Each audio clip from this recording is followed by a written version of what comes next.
dear beloved, Boss Mike, Cervera.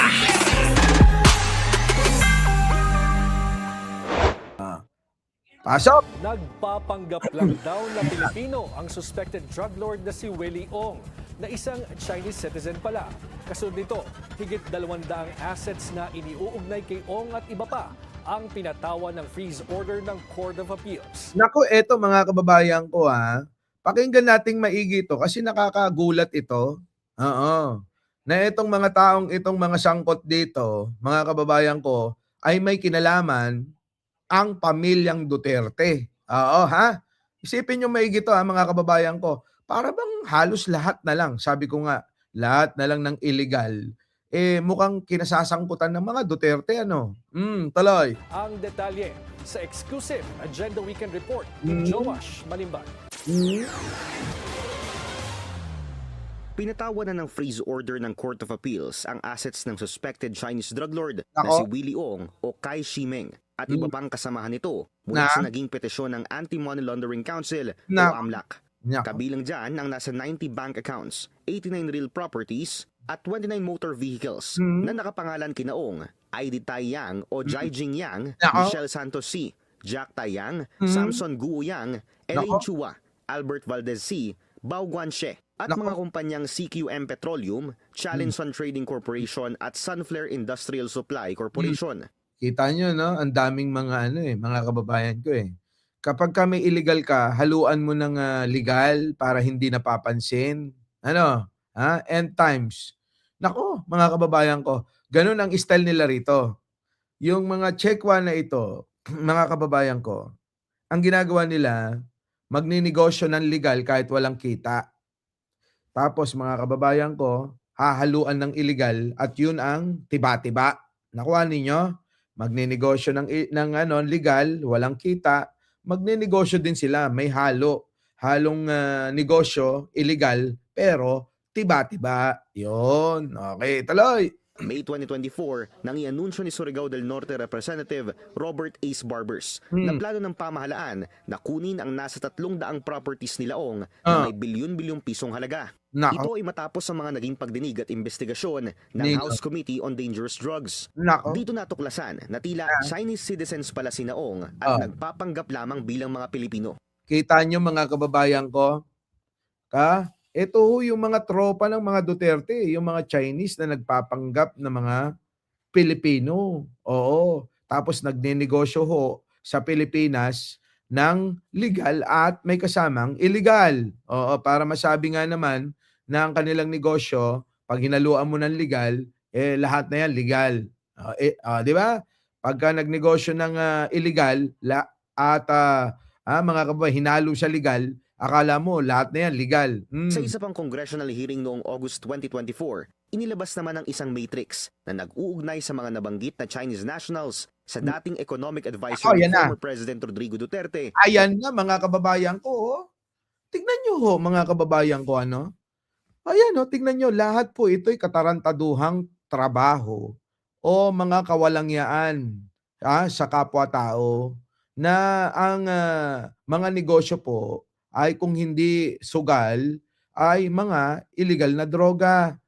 Eto, inuugnay na naman, mga kababayan ko. Ayan. Pakinggan nyo mga kababayan ko, Ito yung metrics, mga kababayan, na makikita natin dito kung paano tayo pinaglalaruan ni Digong.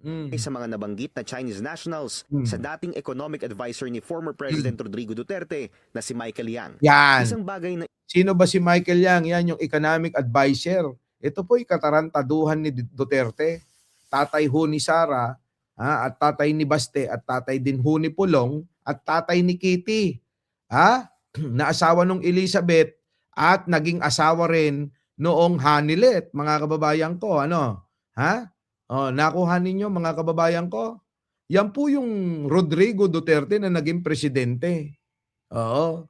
Na uulitin ko lang, ito po ay tatay ni Sara Duterte, Baste Duterte, Pulong Duterte, at ni Kitty Duterte.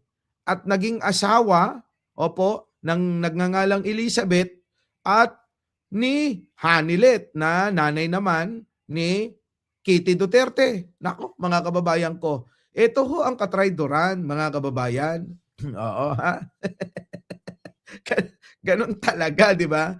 Ito, ha? Oo, Chris Rose, ganon. Kailangan kompleto para dawit lahat. Ano? Eto na. Tapos kabit ng ano? Kayo talaga, oh. Eto na, mga kababayan ko. Etong Michael Yang, nagngangalang Michael Yang, ha? Ito kilalang kilalang sindikato eh. 'Di po ba? Kilalang membro ng triad. Oo. Kaya nga mga kababayan si Senator Trillanes sinasabi nga na ito daw si Pulong ay membro din ng triad, 'di po ba? Sa isang hearing sa Senado nung mga medyo mataba-taba pa si Pulong noon at pilit na pinaghuhubad, gawa nga ng para nga daw ma-decode yung pong tattoo sa kanyang likuran. Oo, na magtuturo daw at magsasabi na ikay membro ng tattoo ng isang international syndicate. Nako, mga kababayan ko. So eto na. Ilang ulit itinanggi ng kampo ni Yang at ng dating Pangulo. Nako. In accordance with Paulit-ulit po ito 'di ba? Lagi naman 'yan si Duterte wala namang inamin niya na ganyang mga trabaho na dahil sa droga, 'di ba? Dahil diyan sa sugal. Mga kababayan, kabaliktaran ho yung sinasabi niya. Yung sasabihin niya, wala ako kinalaman. Galit nga ako diyan Pero ang totoo, pinagkakakitaan ng buong pamilya niya, mga kababayan. The discovery of the AMLAC na 29 billion dito sa kulay blue, makikita nyo, sa 29 billion pesos na umikot dun sa 36 accounts ni Alice Go. Nako, Isa sa mga kita nyo mga kababayan ko mukhang konektado konektado lahat, no? Yung magkakadikit ba? Itong mga number 1 na mga walangya, na mga dayuhan na nagpapanggap na Pilipino. Biruin ninyo, naging mayor pa nga si Alice Go, di ba? At muntik pang maloko yung sambayanan dahil may mga taong nagtatanggol pa sa kanya. Ngayon, mga kababayan ko, pansinin po ninyo, tila ba ang Michael Yang, Alice Go, magkakakonekta, no? Alice Go konektado sa Lucky South 99, at kay Cassandra Leong at yung kanyang boyfriend daw ay kapatid ni Alice Go. So parang isang grupo lang sila na kumikilos dito sa Pilipinas para magpalaganap ng krimen. Opo. pinuntahan ng 29 billion na pera na umikot ay si Hong Yang Yang, the brother ni Michael Yang. Kita nyo na naman mga kababayan, konektado uli sa Yang, kay Michael Yang, dahil itong si Alice Go ay konektado rin sa kapatid ni Michael Yang. Di mo ba? Hindi nyo ba napapansin na para bang yung kanilang pamilya parang Duterte talaga, no? Ang gawain ng mga ito gawain ng masasama, no? Oo. Parehas na parehas ho. Saan? Sa pamilyang Duterte. Oo. So in other words, yung Pogo at yung drugs ay makikita natin may interrelation. Nako. Sumentro ang investigasyon ng AMLAC at NBI sa Empire 999 Realty Corporation Ako, yan na. sa pagmamay-ari ni Naong, isang kumpanyang nakarehistro sa Binondo, Manila na kalaunay napag-alaman na hindi totoong tenant sa registered business address nito. 2023 kasi, nang masabat ang nasa 530 kilos worth of shabu na may kabuuang halaga na 3.6 billion pesos. Makita nyo? So mga kababayan ko, talagang ang negosyo ng mga ito, mga kababayan, ay mga illegal na sinasabi ho nung dating matandang Duterte na nakakulong, na tatay ni Sara Duterte at ni Pulong Duterte at ni Baste Duterte at ni Kitty Duterte at asawa ng Elizabeth at naging asawa rin ni Hanilet, mga kababayan, na nanay ni Kitty Duterte, wala daw silang kinalaman sa droga. Pero mga kababayan ko, eto kita nyo, para ho bang sinasabi na lahat na lang ng nadidikit kay Rodrigo Duterte na nakakulong sa dahig, mga kababayan ko, sangkot sa droga. Akala ko ba'y ayaw sa droga ni Digong? Pero bakit ganun? Ang lumalabas lahat na lang ng mga tao, ng mga nasasangkot sa mga illegal na droga, hindi po ito tingi-tingi.